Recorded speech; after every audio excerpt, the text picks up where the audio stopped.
Assalamualaikum warahmatullahi wabarakatuh. Di sini kelompok 10 akan mempresentasikan tentang software requirement specification tentang monitoring data karyawan WFH. Selanjutnya, di sini anggotanya ada 5, yaitu yang pertama ada Ilham Abdul Aziz, kemudian saya Aziz Kurniawan, selanjutnya ada Risnanta Putra, selanjutnya ada Alexander Sabonduli, selanjutnya ada Hamdoni Zaijuli. Next.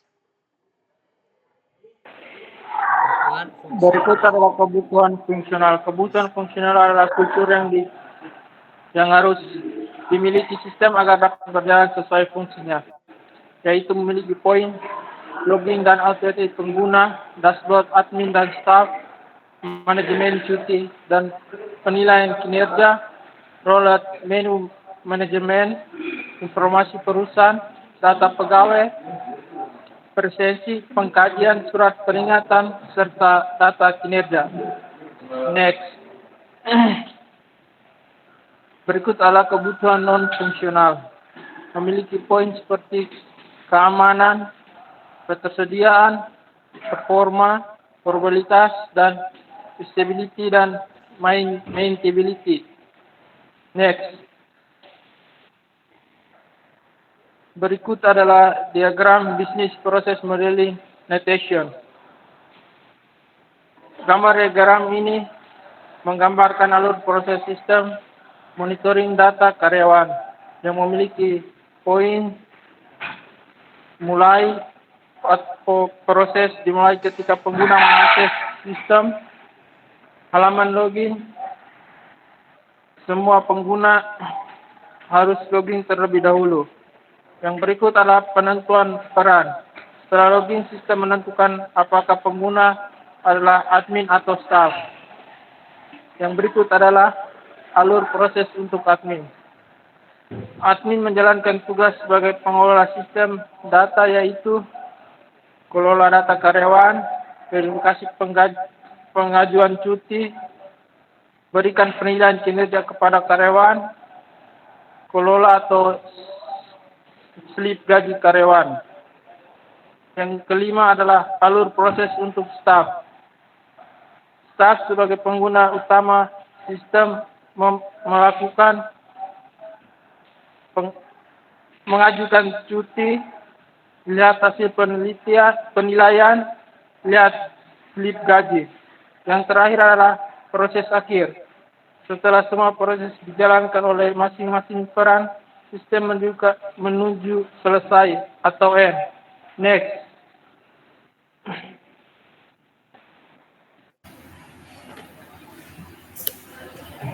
Berikut ini use case diagram menggambarkan interaksi antara dua aktor utama, yaitu admin dan staff, terhadap sistem monitoring data pegawai WFH.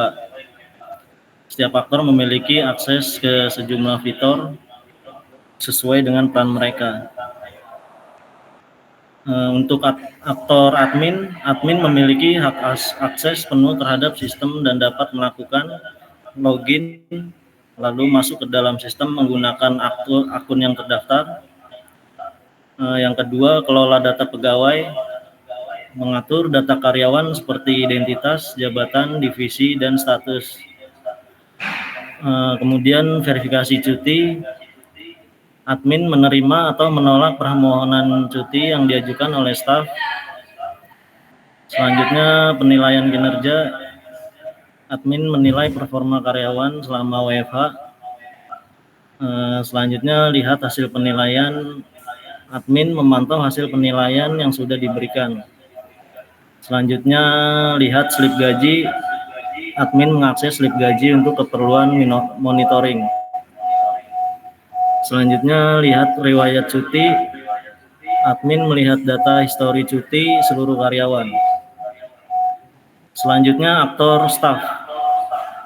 Staff dapat melakukan login, akses masuk ke sistem, kemudian penilaian kinerja, staff sebagai objek yang dinilai oleh admin. Selanjutnya, lihat hasil penilaian. Staf melihat evaluasi kinerja WFH-nya. Selanjutnya lihat slip gaji. Staf mengakses slip gaji masing-masing. Lalu riwayat cuti. Staf melihat status dan histori pengajuan cuti. Next. Berikut ini adalah gambar deployment diagram menggambarkan arsitektur sistem monitoring data karyawan WFH dalam 3 komponen utama yang saling terhubung, yaitu ada klien, web server, dan database. Next.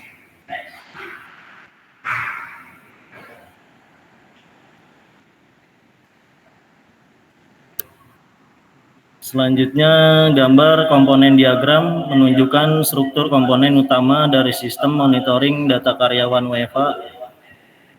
Yang pertama ada user interface, lalu ada authentication modul, yang ketiga ada manajemen cuti, yang keempat ada penggajian dan slip gaji, lalu database.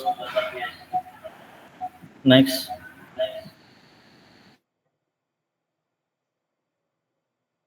Oke, selanjutnya di sini saya akan menjelaskan tentang state chart diagram untuk status pengajuan cuti. Yaitu alurnya yang pertama itu adalah diajukan, cuti diajukan, kemudian diterima oleh admin. Setelah diterima, kemudian lalu diproses, disetujui oleh admin. Setelah disetujui, bisa juga untuk ditolak jika tidak memenuhi dengan persyaratan-persyaratannya. Kemudian masuk ke tampilan sistem, yaitu adalah sistem tahap developmentnya. Yang pertama itu ada login page, merupakan halaman pertama yang diakses pengguna. Fungsinya untuk memverifikasi identitas pengguna sebelum masuk ke sistem. Dan biasanya berisi input untuk username, password, dan tombol login. Kemudian dashboard admin dan staff. Tampilan utama setelah admin berhasil login. Menampilkan data ringkasan seperti jumlah karyawan, cuti yang diajukan, statistik kehadiran, dan kontrol akses untuk modul-modul manajemen. Selanjutnya, tampilan sistem selanjutnya itu adalah pengajuan dan riwayat cuti. Dashboard untuk user dengan peran staff menampilkan informasi pribadi, status kehadiran, pengajuan cuti terbaru, serta informasi kinerja pribadi. Setelah itu adalah halaman menu staff atau riwayat pengajuan cuti, yaitu formulir bagi staf untuk mengajukan cuti baru, termasuk input tanggal mulai, tanggal akhir, jenis cuti, dan alasan cuti. Kemudian adalah menu staf, yaitu penilaian karyawan yang WFH, halaman khusus untuk mengisi atau melihat hasil penilaian kerja selama WFH.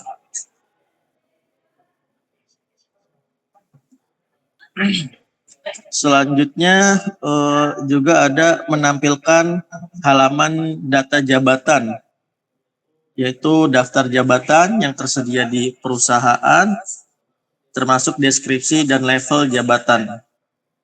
Halaman pegawai, daftar semua pegawai beserta informasi detail seperti nama, NIP, jabatan, divisi, dan status aktif atau tidak aktif.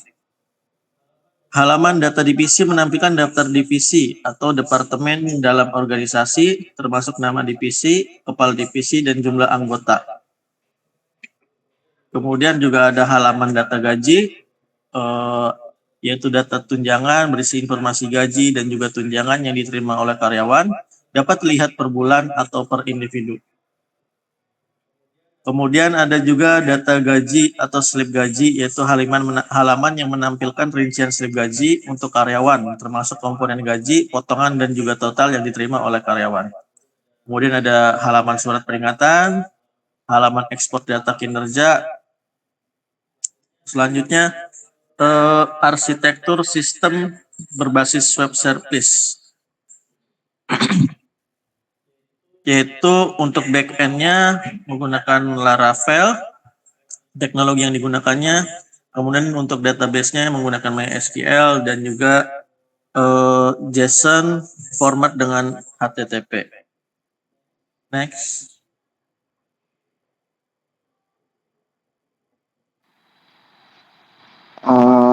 Baik, terima kasih rekan saya Denny.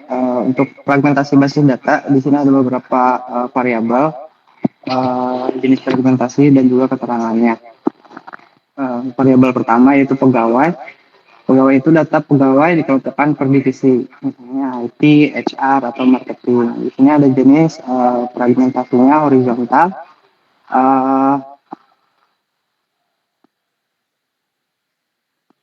Jenis fragmentasinya itu memisah data berdasarkan nilai baris tertentu. Yang kedua itu ada variabel dengan cuti. Jenis fragmentasinya adalah horizontal sama dengan variabel pegawai, di mana data cuti berdasarkan ID pegawai atau wilayah kerja. Kemudian ada penilaian. Di sini jenis fragmentasinya horizontal sama keterangannya berdasarkan divisi atau tahun penilaian. Kemudian ada presensi. Jenis fragmentasinya masih sama dengan berdasarkan bulan atau tahun untuk efisiensi. Kemudian ada slip gaji. Nah, ini jenis fragmentasinya adalah vertikal. Di mana jenis fragmentasi vertikal ini memisah data berdasarkan kolom sensitif. Yang mana kolom umum atau periode status dipisah dari kolom sensitif seperti gaji atau potongan. Kemudian ada variabel jabatan atau divisi. Yang ini jenis fragmentasi yang terpusat karena data bersifat statis dan jarang berubah. Next. Kemudian ada skema visual fragmentasi. Di sini diagramnya web server atau REST API terbagi menjadi 3, yaitu database server A, yang mana terdapat di dalamnya itu ada pegawai, divisi IT, cuti, atau presensi. Kemudian di tabel keduanya ada database server B, yang memiliki pegawai, divisi HR, cuti, dan presensi. Kemudian database server C itu ada switch lagi, itu private, gaji pokok atau potongan.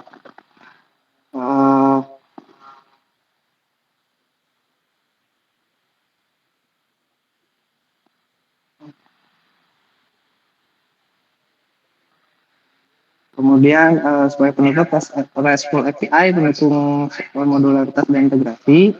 Kemudian fragmentasi basis data meningkatkan performa. Yang ketiga, siap hadapi skala besar dan kebutuhan masa depan. Dan yang terakhir adalah mendukung digitalisasi HR perusahaan. Sekian.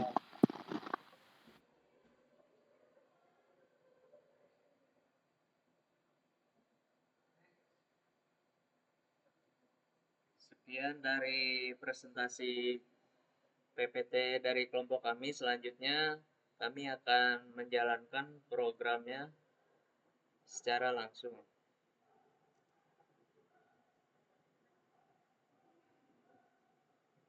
Pertama, kita harus sudah menyalakan XAMPP untuk terkoneksi dengan database.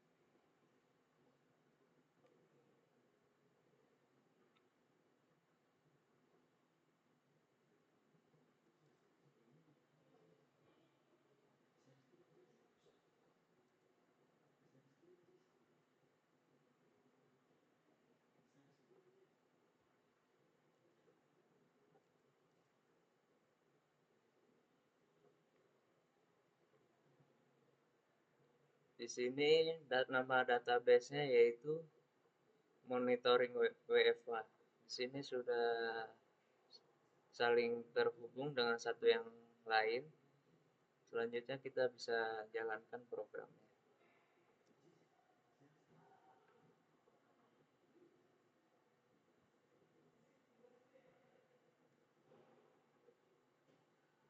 Kita buka programnya.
Sini laptop sinyal sedikit lag, jadi agak menunggu.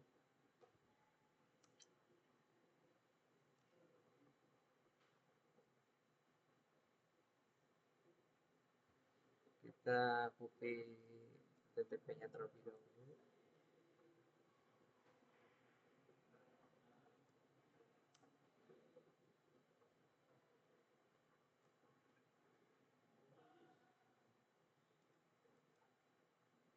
Ya. Apakah sudah kelihatan? Ya, sudah kelihatan Mas Aji. Selanjutnya kita bisa login menggunakan email admin. Selanjutnya masukkan passwordnya. Kemudian lanjut dengan sign in.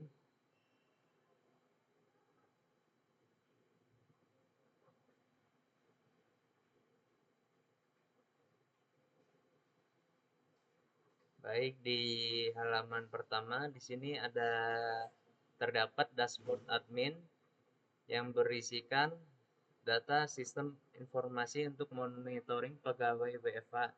Yang pertama ada data pegawai, ada data divisi WFH-nya, terus ada data jabatan WFH, terus ada data presensi WFH dan data cuti. Dan di bawahnya ada kebijakan dan peraturan untuk WFH. Yang pertama adalah dimulai dari mulai kerjanya di pukul 8:30 dan selesai di 16:30. Selanjutnya ada di dashboard staff. Di sini ada yang berisikan persentase kehadiran, pengajuan cuti, data kehadiran, kebijakan dan peraturan kantor, dan sisa cuti tahunan. Dan ada slip gaji juga.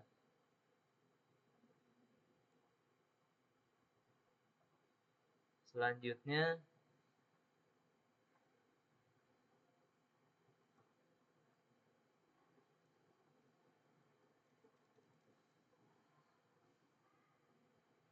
akan dilanjutkan oleh Alexander Sabanduli.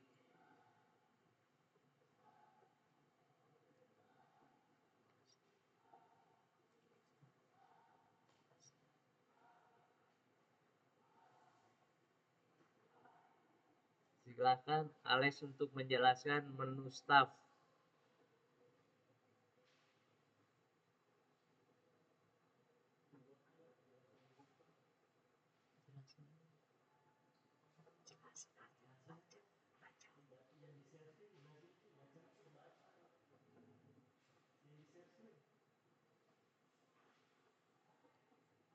Buruan, baterai gua habis sih, buruan. Ya, Alex ada sedikit masalah, saya lanjutkan saja. Di sini ada menu staff untuk riwayat pengajuan cuti. Ini ada list data riwayat cuti untuk tahun 2025. Selanjutnya ada buat pengajuan cuti. Selanjutnya ada penilaian karyawan. Maaf, sedikit terkendala. Di sini ada penilaian karyawan untuk yang WFH. Selanjutnya ada manajemen, role dan menu. Di sini ada manajemennya. Di sini terdapat untuk admin, ada HRD, untuk ada yang staff dan lain-lainnya. Selanjutnya akan dibacakan oleh Arisananta Putra. Di sini ada menu manajemen informasi informasi perusahaan.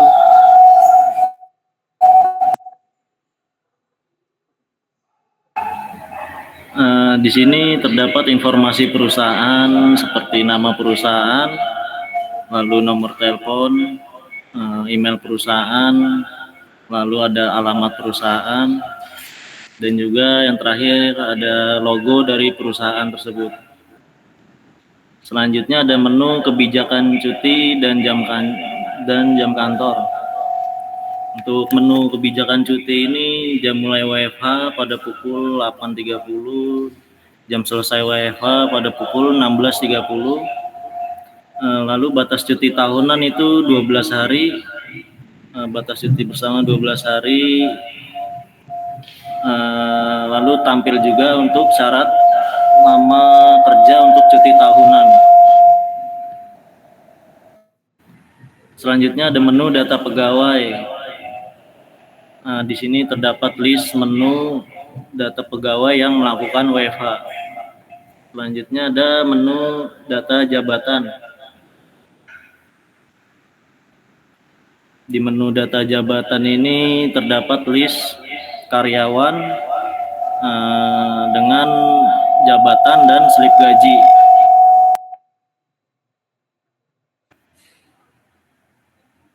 Di sini ada menu list data pegawai riwayat jabatan. Selanjutnya ada list data divisi karyawan. Selanjutnya ada data presensi.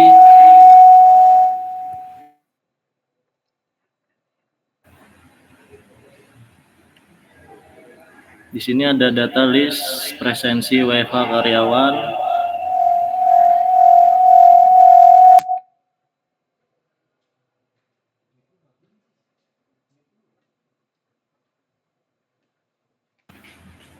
Selanjutnya ada menu rekapan data presensi pegawai.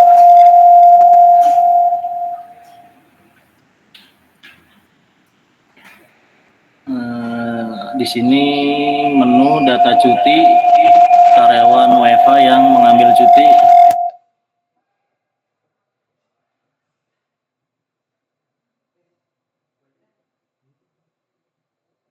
Selanjutnya akan dilanjutkan oleh rekan saya Ilham Abdul Aziz. Terima kasih, Aris. Dalam data cuti ini atau form pengajuan alur cuti bersama mungkin ya terdapat tanggal dimulainya dan tanggal selesainya mengenai cuti bersama, dan juga ada kolom buat keterangan. Selanjutnya ada rekapan data cuti pegawai. Di sini pada rekapan data cuti pegawai ini menampilkan beberapa laporan mengenai list data pegawai yang mengajukan cuti. Terus untuk di variabel selanjutnya ada data gaji. Data gaji seperti yang bisa dilihat ada beberapa tabel, yaitu nama, jumlah, status, dan juga actionnya seperti apa. Jika di ada statusnya, ada aktif, ada showing, dan juga di sini ada data potongan. Data potongan ini mengacu kepada data potongan keterlambatan, bolos kerja, belum.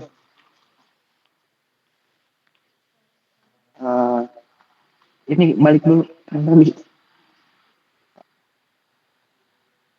Iya, potongan BPJS dan BPJS Ketenagakerjaan dan juga pajak. Kemudian ada data slip gaji. Dan data di sini masuk ke surat peringatan, list data surat peringatan di mana terdapat ada tanggal dimulai dan selesainya. Kemudian ada ini bisa ekspor buat surat peringatan baru dan juga bisa difilter. Kemudian di bawahnya ada tabel sebagai report. Kemudian yang terakhir ini ada ekspor data kinerja. Data kinerja ini di mana menggunakan list data pegawai dan juga tahun saat ini atau tahun yang sedang berlaku currently. Di mana dalam ekspor data kinerja ini terdapat filter, tabel untuk pegawai atau maupun actionnya seperti apa. Baik.